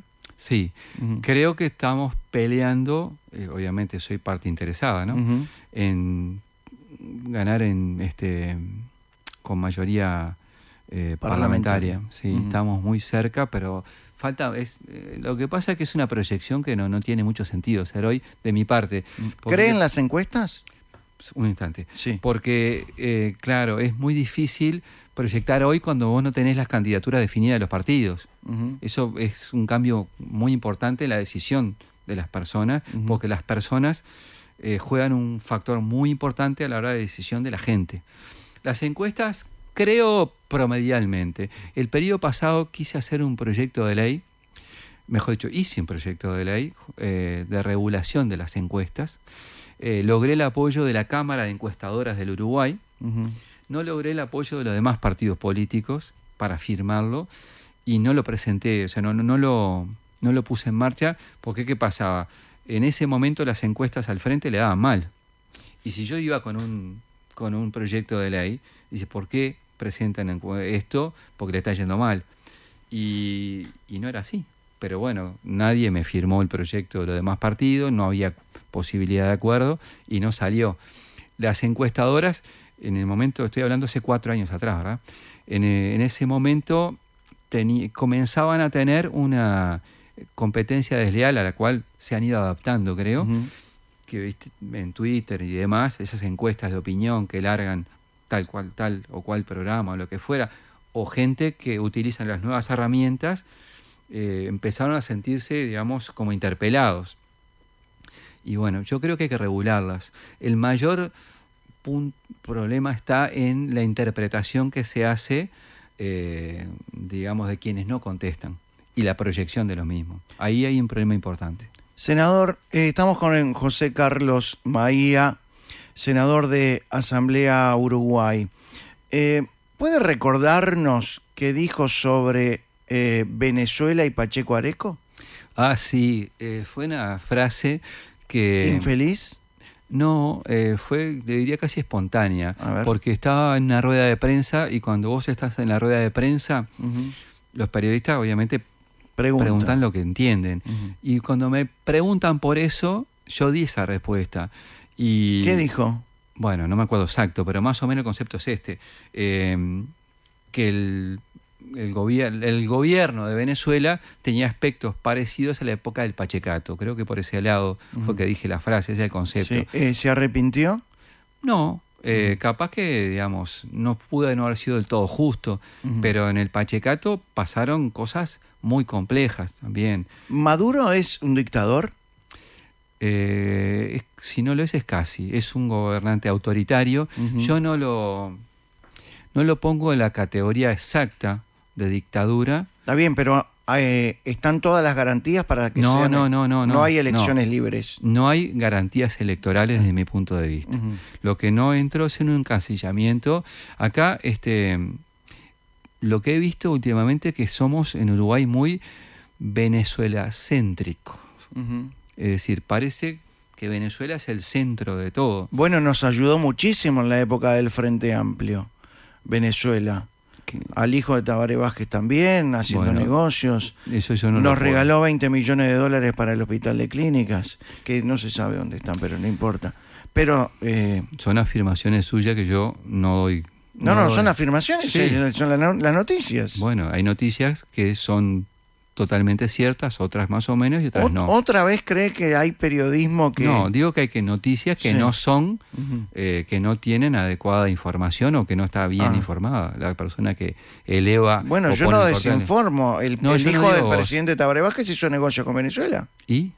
Yo no sé qué negocios hizo. No, yo tampoco, pero... Bueno, pero a ver, dicho así, en ese contexto... Me imagino que algo debe saber. No, bueno, se imagina equivocadamente. Sí. Pero dicho en ese contexto puede generar suspicacias. Y yo, qué buena palabra, suspicacia. Bueno, sí, trato de utilizar el lenguaje abundante. Senador, hablando de Maduro, Venezuela, dictador, ¿por qué esta opinión que tiene usted y Asamblea Uruguay es la minoritaria dentro del Frente Amplio? Bueno, primero no es solo la opinión de Asamblea Uruguay, hay otros sectores que opinan muy parecido. Casualmente ayer, a mí me toca este año presidir la Comisión de Asuntos Internacionales del Senado. Se presentó el texto de la coalición para llegar para votar, y yo me tengo mucha fe en cuanto a que podamos tener, ojalá, un texto de acuerdo entre gobierno y oposición. Lo que no hay acuerdo es la denominación que ha hecho el gobierno de dictadura a secas, pero hay una cantidad de aspectos que nosotros hemos señalado fuertemente en gobiernos del Frente Amplio. Por ejemplo, retiró embajador, hubo pronunciamientos fuertes de la Cancillería con Nino Noboa a la cabeza sobre la situación de Venezuela. Es decir, hay pronunciamiento. Lo que pasa es que yo no creo y no comparto que tengamos que ir al son de lo que dice el gobierno. Igual, usted me dirá si sí o si no. Yo creo que usted está más cerca, referente sobre el tema de Venezuela, haciendo referencia a Maduro, está más cerca de la calle Pou que de Óscar Andrade. Bueno, no sé. ¿No se anima a decir que sí? No me animo no, es que no sé. O sea, vos me planteás inteligentemente. Muchas gracias. Claro. Muchas gracias, profesor. No, pero bueno. Sí. Se valora esfuerzo, continúe trabajando. Muy bien. A ver, en algunas cosas puede ser que yo vea más cerca y otras no. Lo que pasa es que yo siento que varios precandidatos del gobierno utilizan la situación de Venezuela para temas de campaña electoral interna. Y yo no comparto la eso. política es eso. Es algo más también, ¿no? Bueno, también es eso, ¿no? Hoy en un programa en Buscadores, que me hice una nota más temprano, sí, yo le hablé de los falsos positivos a Sergio Borsi y a los demás conductores, y no sabían qué eran los falsos positivos. Y yo los quiero relatar. Una vez me tocó hacer un informe sobre la situación de los fueros parlamentarios en Colombia, donde los legisladores no tienen fueros parlamentarios, porque cuando fue legislador Escobar se armó un lío de órdago y nada, volaron los fueros de todos. Y tenían juicio a primera instancia. Entonces teníamos entrevistas con autoridades de los distintos partidos políticos de Colombia. Y me tocó ir con el sobrino de Fraga Iribarne, del Partido Popular, y él tenía mucho más contacto que yo con el sistema político colombiano, y él me dice, mirá, no nos hablaron nunca de los falsos positivos en Colombia. ¿Y qué eran los falsos positivos en Colombia? ¿Qué eran? Era que durante el gobierno de Uribe, digamos, se estimulaba como la productividad de las Fuerzas Armadas en el enfrentamiento con las FARC u otras guerrillas por guerrillero abatido o muerto. Pero en determinado momento no tenían más y empezaron a matar campesinos y a ponerle los uniformes de la FARC. Y ahí se produjeron más de 2.000 asesinatos. Y esos son los falsos positivos. Ese era el falso positivo, porque supuestamente el positivo era que era un guerrillero que mataban. Cuando le pusieron los uniformes a campesinos, después vino el gobierno colombiano y se hizo juicio para algunos militares que fueron protagonistas de eso. No quiere decir que haya quedado absolutamente impune, pero fueron cerca de 2.000 personas. Entonces, a veces a mí lo que me subleva un poco es, está bien no tener dudas en cuanto a pronunciarnos claramente sobre lo que pensamos sobre Venezuela o lo que fuera, pero no es la centralidad única de situaciones de violencia y violación de los derechos humanos, y aproximadamente el 60% de la humanidad vive bajo gobiernos autoritarios. Entonces, cuando sino cuando en general se pone como centralidad de la agenda exclusivamente un ejemplo, insisto, no digo que no haya que decir ni pronunciarse sobre estas cosas, digo que no termina siendo una concepción parcial y a veces interesada. Entonces, yo asumo que tengo una posición, o tenemos una posición diferente a una parte del Frente Amplio sobre esto, entre comillas, más radical, ¿tá? Pero, más moderada. O más radical, según se mire. Habíamos empezado a hablar de Venezuela por Pacheco Areco. Por Pacheco Areco. Que en realidad, estando Pacheco Areco, el Frente Amplio participó de las elecciones, eran elecciones libres. Sí, a ver, el Frente Amplio, recordemos que surge en el 71, ¿no? Sí. O sea, el último año, o prácticamente el final del gobierno de Pacheco Areco. En años anteriores, Pacheco primero utilizó y abusó de la cantidad de veces de las medidas prontas de seguridad. Que estaban dentro de la Constitución. Sí, estaban en la Constitución, claro. Hubo comisiones investigadoras donde participaron gente que no era del Frente Amplio, y denuncias muy importantes, por ejemplo, de Hierro Gambardella, de personas que fueron torturadas y violaciones a los derechos humanos.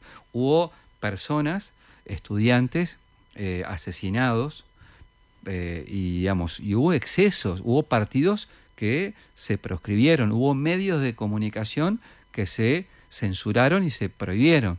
Entonces, yo puedo asumir y además enojé mucho a los colorados, sobre todo con esa comparación que yo hice, pero que durante el gobierno de Pacheco Areco pasaron estas cosas, pasaron.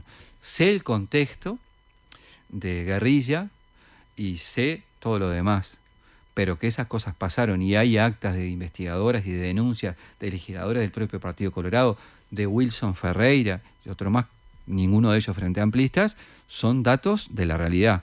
Senador José Carlos Maía, ¿qué opinión tiene del presidente de la República? Yo, en cuanto a gobernante, bueno, no ha sido de conformidad su gobierno para mí. O sea, no estoy dentro. ¿En qué falló, por ejemplo? Y bueno, falló en que se anunció mucho más cosas de las que concretó en su propio gobierno. Para dar un ejemplo, el TLC con China, ¿no? Los chinos no son fáciles. Y son unos cuantos además, ¿no? Por eso no hablamos del gobierno chino convencer tampoco, ¿no? Bueno. Pero bueno, a ver, se anunció, parecía que estaba a la vuelta de la esquina, y no estaba. Entonces, yo le reconozco algunas decisiones. Por ejemplo, ¿qué méritos le reconoce al presidente? Por ejemplo, mira, al gobierno. Sí. Uno que quiero destacar. Ante la crisis del COVID, haber convocado a los científicos y crear el GACH. Fue una muy buena idea. Y me parece muy importante. Y creo que ha sido buena cosa. Hay una cosa que tengo alguna duda de decirla, por cómo lo haya vivido cada quien. Bien. En esto. La utilización del no encierro. ¿Usted estaba de acuerdo con la cuarentena obligatoria que pregonaba Tabaré Vázquez? Tabaré salió, yo creo que al final de su vida, mucho más como médico que como líder político, a ir por ese lado. Nunca fue el frente por ese lado, esa es la verdad. Pero me cuesta mucho asumirlo en estos términos. Yo creo que cómo se logró la etapa de no ir en un encierro total, para alguna gente significó la posibilidad de tener su fuente laboral. Y la economía en movimiento, ¿cómo se dice? Algo de movimiento, pero me cuesta mucho asumirlo también en personas que perdieron a familiares directos, quizás también por la movilidad. Bueno, ¿entiendes? No, pero digo, se murió gente cuando también había cuarentena obligatoria, era una pandemia, claro, una locura. Pero ¿qué quiero decir? Lo quiero decir en términos humanos. O sea, yo puedo afirmar esto, en términos generales, pero una familia que pasaron esas cosas me cuesta decirlo. Y digo otra cosa más.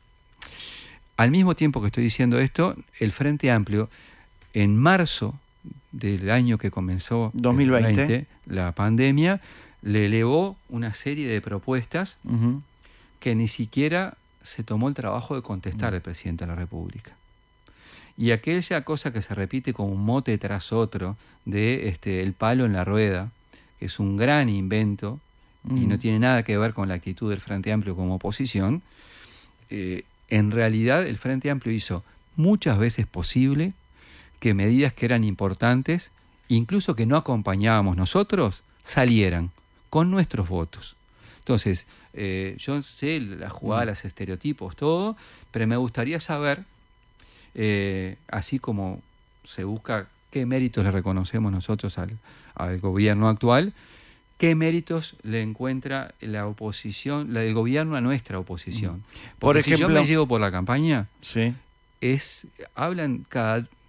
pasan 30 segundos y refieren al Frente Amplio. Recordemos que la pandemia empezó el 13 de marzo de 2020 aquí en Uruguay, y a los pocos días el PIT-CNT generó un paro y un caceroleo. ¿Usted caceroleó? No. ¿Por qué no caceroleó? Yo solo reservo los caceroleos para las dictaduras. Y cuando estaba en dictadura, cuando era adolescente, sobre el final, cuando empezaban, caceroleé. ¿Usted cree que el Frente Amplio hoy tiene un presidente como Fernando Pereira que representa a todo el Frente Amplio? Sí. A ver, a Fernando un poco... Fernando como... ¿Usted fue vicepresidente del Frente Amplio? Sí, fui vicepresidente en el periodo anterior. Responsabilidad que no debía asumir. Y no quería tampoco mucho, hasta acepté porque Danilo me dijo... ¿Es la tumba de los CRA? No, ¿sabes por qué? Es la tumba de los CRA. Los presidentes del Frente Amplio es la tumba de los CRA. No, pero bueno. Lo que digo es, pensá en Tabaré. Sí. Tabaré fue presidente del Frente Amplio y presidente de la República. Pero bueno, voy a esto. El Frente Amplio es un partido que te lleva tiempo y la actividad política lleva tiempo. Y yo tenía actividad parlamentaria, fui presidente de la Cámara de Diputados mientras estaba ahí y no le pude dedicar el tiempo que tenía al frente, porque además fue el año que Gonzalo Mujica se va al Partido Nacional y yo presidía la Cámara, era mucho lío.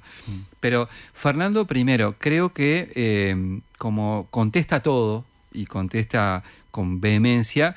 ¿Se radicalizó? No, el discurso de Fernando Pereira siendo presidente del Frente Amplio. Él defiende con mucho énfasis todo lo que hizo el Frente. Entonces, creo que ha quedado a veces en la situación con imagen radicalizada. Pero Fernando no es un radical, nunca lo fue, no lo es. Fue presidente del PIT-CNT. Pero eso no es radical. No, quería redondear con que es, digamos, la imagen del FAPIT del que habla. Bueno, por eso le digo, eso es... no tiene nada que ver. Durante los gobiernos del Frente Amplio hubo mucho más movilizaciones, paros y no sé cuánto, que en el gobierno de coalición. Yo le doy un ejemplo bien concreto.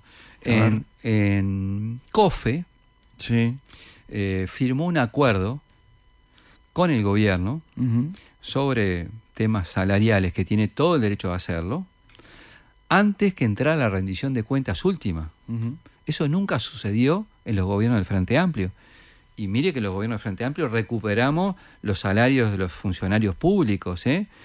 Los gobiernos, los sindicatos de la educación estuvieron a esto de firmar también lo mismo. Por lo tanto, digamos, son imágenes que se crean que no obedecen a las cosas que pasaron. Hablando de las imágenes que se crean, hoy el Frente Amplio repite el gobierno fracasó. Hablando del gobierno multicolor, el gobierno de la calle Pau. ¿Usted cree que fracasó? Yo no hubiese utilizado esa frase. Creo que fracasó en muchas políticas públicas, no en todas, pero siendo algo que es de las cosas que más trabajo, que es en educación, hizo un buen marketing, llamó transformación educativa, pero en realidad en resultados educativos estamos peor que en 2019. ¿El segundo gobierno de Tabaré Vázquez fracasó? El segundo gobierno de Tabaré Vázquez tuvo problemas digamos, no logró, ¿cómo decirlo? Tener un buque insignia poderoso, ser lo suficientemente transformador. Tuvo un contexto también complejo, regional y demás, económico, pero nos quedamos por decirlo de alguna manera, sin agenda visible. ¿El gobierno de Mujica fracasó? No. A ver, el gobierno de Mujica tuvo, desde el punto de vista de los ingresos de los trabajadores del país, una muy buena situación. El Uruguay estaba en muy buena situación. Tuvo avances muy importantes en determinadas áreas que son muy buenos para el país. Yo lo ubicaría en los capítulos de derechos civiles. Por ejemplo... estaba la agenda de derechos, por ejemplo. Por eso... Está bien, pero si sumamos Aratirí, más la regasificadora, más Envidrio, más un montón de situaciones, ANCAP, Alasú, Pluna... Sí, son todos distintos. Vamos a un ejemplo. A ver, el caso de Pluna, por decir uno, ¿no? Pues si no hago toda la chorrera de cosas. A veces yo escucho relato y parece que Pluna era una empresa floreciente, que había cola en el Uruguay para venir a invertir. Pluna en el 96 se había asociado con Barrick. Barrick quebró. También había un juicio en el medio de todo ese lío de la época y se optó por buscar un socio privado. Con el socio privado terminó siendo un muy mal negocio, como terminó todo, ¿tá? Pero esas fueron... Lo que empieza bien, termina bien, dijo un amigo. Sí, claro. Y bueno, pero no fue el caso. Sí. No fue el caso. ¿Qué quiero decir? A veces siento que se pone a Pluna como que era la super empresa floreciente y venía muy mal de hace muchísimos años. Yo doy un ejemplo, mire. AFE, que ayer tuvimos, creo, la inauguración del tren hacia el puerto. Bueno, AFE era monopólica en el Uruguay. Luis Alberto Herrera le llamó la operación de los fierros viejos cuando se nacionalizó por los ballistas. Y si yo acumulo todo lo que se dejó caer y hacer paté AFE durante tantos años, y bueno, capaz que haces una cifra que es sideral y se perdió un activo brutal desde múltiples puntos de vista, sociales, económicos, logísticos. La situación del EPS, en términos históricos, fue un declive gigante. Durante décadas, la industria de conseguir testigos para jubilar a quien fuere. Entonces, todo lo que se quiso hacerse con el plan Fénix y la Aguada y todo lo demás, o sea, todos los gobiernos a veces tienen iniciativas que no se logran, y eso ha pasado. Entonces, si yo pongo negro sobre blanco lo que ha sido los gobiernos del Frente Amplio, yo estoy convencido que fue muchísimo mejor que los gobiernos anteriores, particularmente el último que nos tocó con Jorge Valle. Y de todas maneras, Tabaré Vázquez dijo que le entregó Mujica peor el gobierno que lo que le entregó Jorge Valle. No recuerdo la frase, no digo que no la haya dicho, porque no la recuerdo. Sí. Pero sí, tuvimos problemas, claro, sí, eso fue. Nosotros asumimos el gobierno con un problema de gastos muy importantes, que después, en el contexto que se desarrolló el gobierno del Frente, marcó todo el periodo ese, por el cual el Frente Amplio perdió, y por algo perdimos las elecciones. No hay mejor laudo, ¿no? Senador José Carlos Maía, le agradezco que haya venido. ¿Quiere jugar a Sino Paso? Bueno, yo no, dele. ¿Quiere jugar? Yo no sé cómo es el juego, pero bueno. Bueno, yo es más fácil que ser político. Ah, bueno, entonces estoy del otro lado. Estoy del otro lado. Obvio. Llega a Malos Pensamientos. Sí, no, paso. Solo una respuesta. Sí. Solo una palabra. ¡No! Solo una contestación. Paso. Ante cada pregunta. Sí. ¡No! Paso. Senador José Carlos Maía, vamos a jugar al sí no paso. Yo le tiro preguntas y usted lo único que tiene que responder es sí, no o paso. Perfecto. Pero paso solo en 2 oportunidades. No, yo voy a transgredir seguramente porque usted tiene unas preguntas ahí saladas, pero no importa, dele. Bueno, no, lo salado es la respuesta. Bueno, veremos. Vamos, son fáciles y de ingenio. Bueno, como se decía antes. vamos a ver si es mi fuerte o no es. ¿Usted es el heredero político de Danilo Astori? No. ¿Es una infamia que Astori no haya sido presidente de la República? Sí. ¿Hubo quienes dentro del Frente Amplio operaron para que Astori no fuera presidente de la República? No.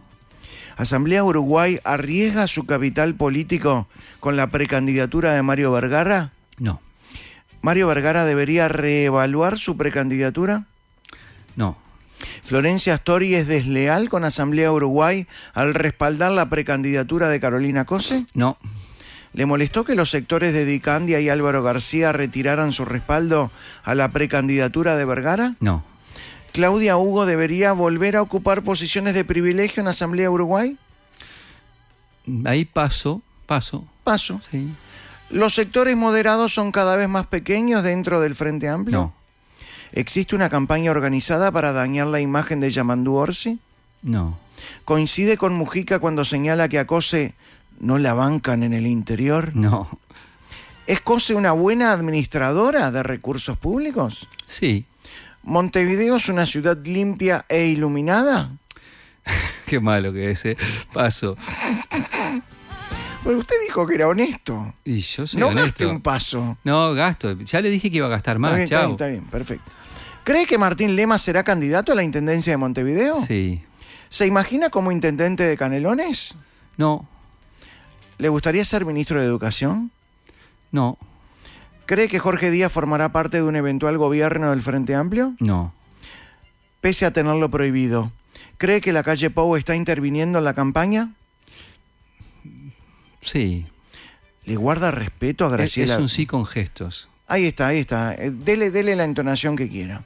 ¿Le guarda respeto a Graciela Bianchi? Sí. ¿Sebastián da Silva es un bravucón? Paso. ¡No hay más pasos! No, paso. No, es un bravucón. Es un ¿No? personaje. ¿Sí o no? Para. Sí. ¿Viste? ¿Sí o no? No es un Ok. bravucón. ¿Guido Manini Ríos es un demócrata? Sí. ¿Le incomoda que el diputado Gustavo Olmos vuelva a ocupar su banca? No. ¿Ideológicamente se siente más cercano a Pablo Mieres que a Óscar Andrade? No.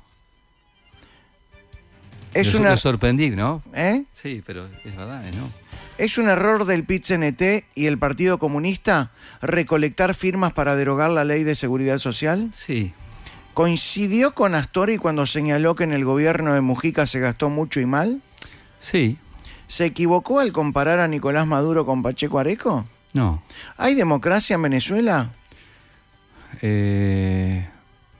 Tendría que contestar que no.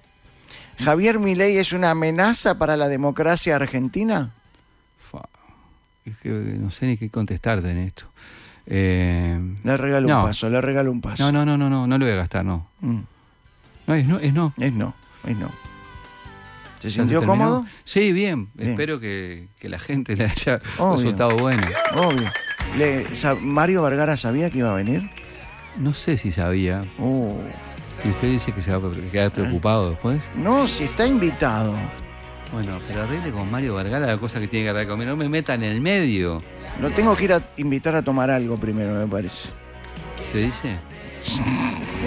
Si usted juega... Gracias, Maía. Bueno. Gracias. Un saludo a todas las piedras Bueno, que lo están gracias. escuchando en este momento. Bueno, le voy a mandar un saludo al Negro Leites. El Negro Leites. Sí. ¿Quién es el Negro Leites? Un amigo mío de toda la vida. Ajá. Sí, gran amigo. Bueno, le mandamos un abrazo al Negro Leites. ¿Ah? Gran oyente tuyo. Bueno, muy bien. Un saludo al Negro. Un abrazo. Chao, hasta mañana. Gracias.